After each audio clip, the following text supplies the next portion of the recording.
October 24th, 1998 was the last time your sister was seen. Where was she? Who saw her? And what happened? Kristine was at her apartment in Brooklyn, and she was getting ready to leave with the father of her unborn baby. She was 5 months pregnant.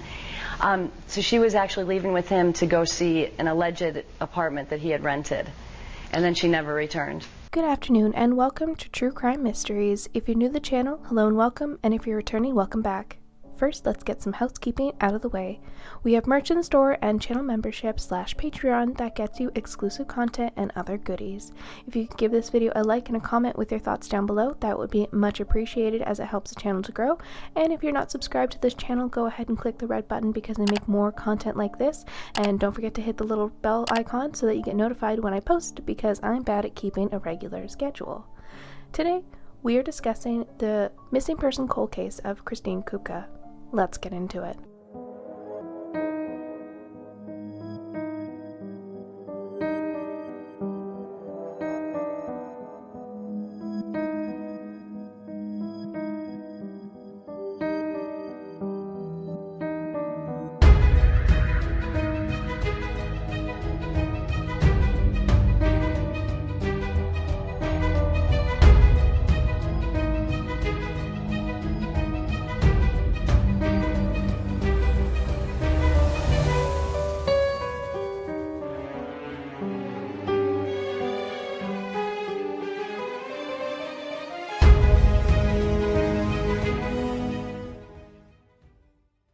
On October 24th, 1998, Kathy Kupka listened to a voicemail left by her younger sister, Kristine.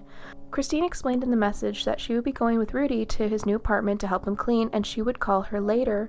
The message concerned Kathy, and at the time she didn't know it would be the last time she heard her sister's voice. Kathy was concerned. Kristine had a turbulent relationship with Rudy, and they had only recently begun getting along again. The couple had met while Kristine had taken a chemistry course at her college. Rudy had been her professor. Rudy, whose real name was Darshanan Persod, had told her he was single and recently out of a relationship, and the two began dating when the semester concluded. The two were casually dating. Kristine was a full-time student, the founder of the philosophy club at her school, and worked full-time. Rudy taught and was working towards a degree in dentistry in New Jersey. The two saw each other when they had time, but it didn't seem to be often. She had been drawn to Rudy's shyness. His quiet, conserved nature was opposite to her. She was as liberal as they came and wasn't afraid to voice her opinions. Her Midwestern background was abandoned when she moved to New York, and she finally felt that she had found a place where she fit in. The 28-year-old was majoring in philosophy and had plans to go to law school. Kristine was very smart. She had received a full scholarship for her undergraduate degree, though her plans took a bit of a turn when Kristine discovered she was pregnant. Though completely unexpected and unplanned, she was overjoyed with the news.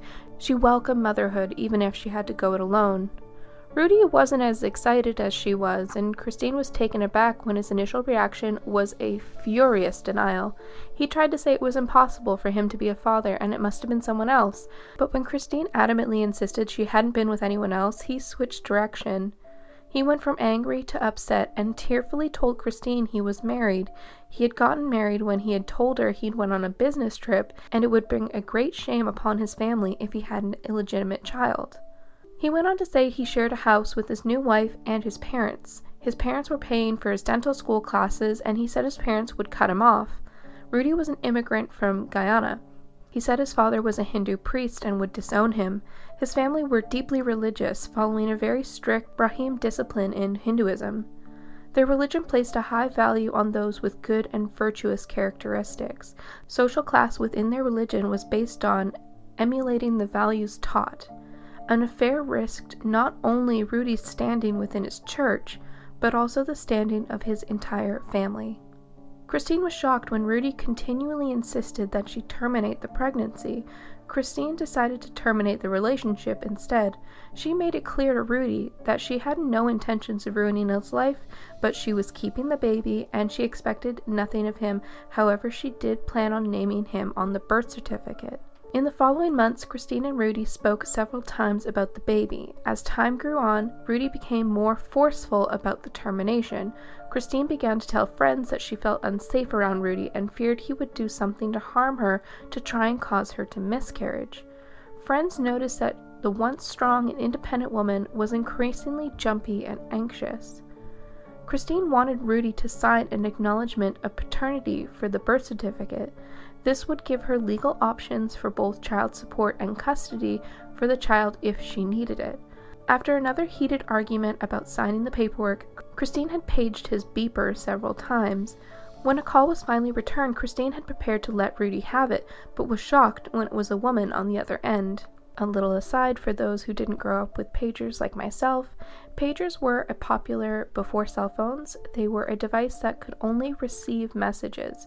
You would typically call a pager with your phone and would type in a number that you wanted the person to call you back on.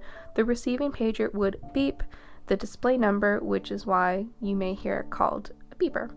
The woman was Rudy's wife, and he had forgotten his pager at home, and she demanded to know who was paging his beeper so much. At first, Kristine lied and said that she needed to speak to Rudy because she was one of his students, but after a while she admitted to why she needed to talk to him.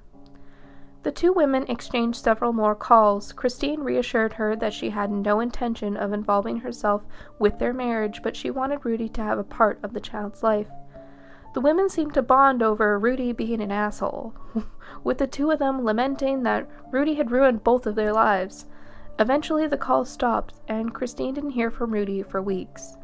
Then, out of nowhere, he showed up at Kristine's house. Kristine shared a house with 5 other roommates. He told her this long-winded story about his wife, how she had told his parents, and they had kicked him out, and he was living on his cousin's couch. At this point, Kristine was 5 months pregnant and was closing in on her second trimester.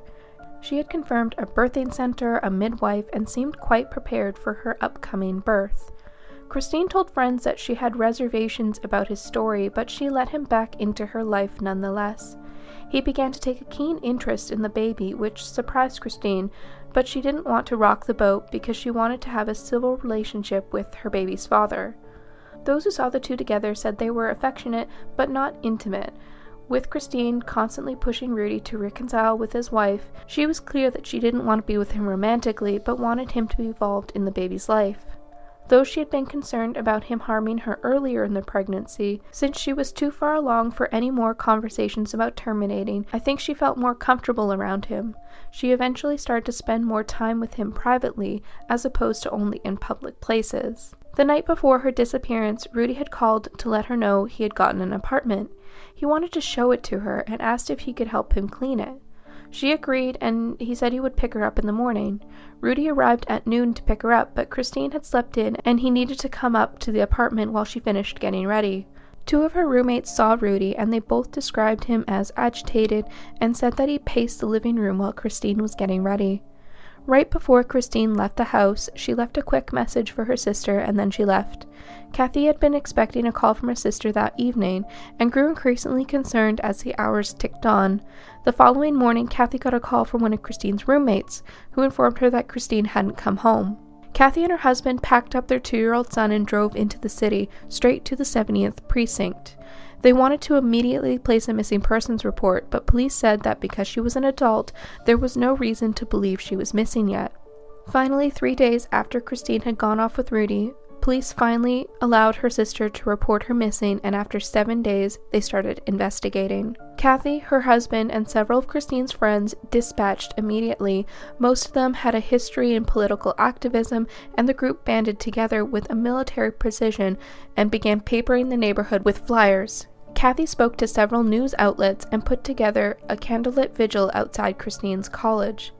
On November 2nd, Rudy sat down with police with his lawyer, where he was said to have cooperated but had no alibi. His story was that he took Kristine to the mall, he sat in the car while she went shopping, and then he dropped her off at a health food store near her house around 4. This seemed to contradict what Kristine had said about seeing an apartment. There was also no witnesses that could verify his story, and he couldn't even say what mall he took her to or what stores she went to. Without any evidence to point to foul play, police were unwilling to do anything more. The NYPD stated it wasn't illegal to be the last person someone was with, and it also wasn't illegal to knock up your girlfriend when you were married. But once again, Rudy and his family had everything to lose. Their status and social standing within their temple were of the utmost importance. The Kupka family had hired a private investigator to try and find any evidence, but nothing came up. They continued to try and keep her story in the media in hopes of drumming up new leads. In 2010, when a cousin of Rudy vacated a plumbing store in Queens, the NYPD sought permission to dig up the basement floor. The new owner agreed, and although a cadaver dog indicated the presence of human remains, they found nothing. Rudy Persaud is now a dentist in Florida. He and his wife live there with their children. He has refused to address any of the accusations, both with police and media. He and his wife have maintained that they don't know what happened to Kristine or his unborn child, nor do they care. Kathy has devoted her life to finding justice for Kristine. She firmly believes that her sister was murdered that night, maintaining that she had everything to live for. She had numerous plans for both the immediate and distant future. She was excited for the birth of her child, for her future career, and to do it all on her own. Kathy, do you have any hope or expectation that your sister is alive? No, none. But I know that we're going to find her, and I absolutely know we're going to find her.